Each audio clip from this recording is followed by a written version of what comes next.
Hello YouTube. Thought I would, while I'm driving to the bank, um, use a different format to tell you some of the great things about homeschooling an only child. I did this video prior to this day. However, I did the good and the not so good and some other aspects, and the video was just far too long for me, and I really wanted to keep things down to about 5 minutes or so since I'm not really editing. So anyways, I wanted to say the good. I have 5 things that I want to talk about. The first thing is sorry, my husband's glasses just fell. Differentiation. What I mean by that is the ability to differentiate your lesson and curriculum to your child. I'm even looking at the road for the most part. I'm stopped at a stop sign right now.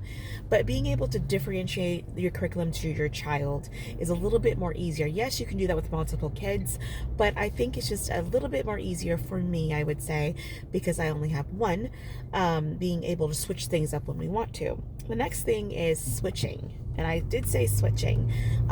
Switching curriculum, switching the lesson plan, switching routine is amazing. And being able to do that, whether it's once a month, every 6 months, once a year, whatever your sweet desire is, you're just able to do that a little bit more easier, in my opinion, because you have one kid.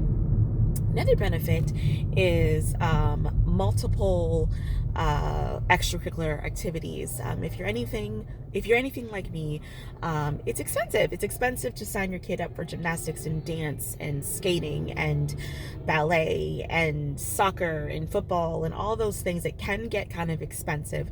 For me, there are seasons in my life where I couldn't even do one extracurricular activity because we were trying to save or trying to do this or that and the other. Because we only have one, we're able to do more than one things at times. We were able to do dancing and gymnastics and swimming and co-ops and all those things that cost money. We were able to do that at one point. I can imagine having more than one kid. In some families I know have 3, 4, 5 kids, and wanting to do that for your kid and maybe not being able to afford that. So that's one of the advantages of having one child in homeschooling, is that you can sign up for multiple things. The other thing, and it's a big thing, is one-on-one time. I really love the one-on-one time with my daughter.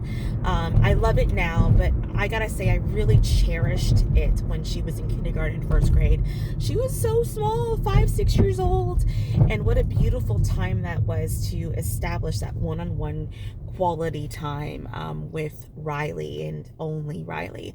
Another thing I wanted to talk about are play dates.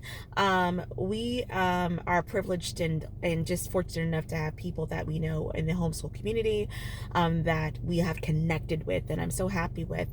I'm able to, if I need to do something, we could probably drop Riley off. She's only 1.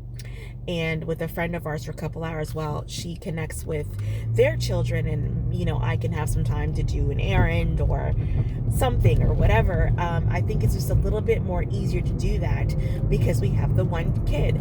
Of course, there are people, you can drop, if you had multiple kids, of course they would do it. I know for a fact, because we have friends that have multiple kids, that this happens. But it's a privilege, at this point, that we only have the one, that we can do that a little bit more easier. So again, I just wanted to drop in and let y'all know the advantages that we have experienced in having an only child in homeschooling. If you have any questions below, you can go ahead and ask them. Okay, bye.